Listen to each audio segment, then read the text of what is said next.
ঠিকানা খুঁজতে খুঁজতে পিছনের ঘাম বেরিয়ে গেল জাস্ট। ভাগ্যিস কাজের মেয়েটার কাছ থেকে শুনে নিয়েছি এই পাড়াটা, এই বস্তি জায়গাটা, তাই তো এই বস্তি বাড়িতে আসতে পারলাম। তাহলে তো কোন চলে গিয়ে উঠতাম তার কোনো ঠিক ঠিকানাই ছিল না বাবা। আসুন আসুন রূপার বান্ধবীরা, চেয়ারে বসুন। কোন চেয়ারে বসবো? ওই চেয়ারে? আগে বাগদলের মাথায় বাড়ি দিয়ে মারুন, আমরা তোর বাড়ি বই রক্ত দিতে আসিনি, ওরা আগে মরুক, তারপর না ওই চেয়ারে বসবো।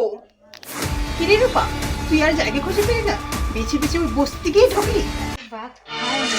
এই নে রূপা, ধর তোর গিফট। এই নিন ম্যাম, শরবতটা খেয়ে নিন। কোন শরবত খাবো? ওই শরবত?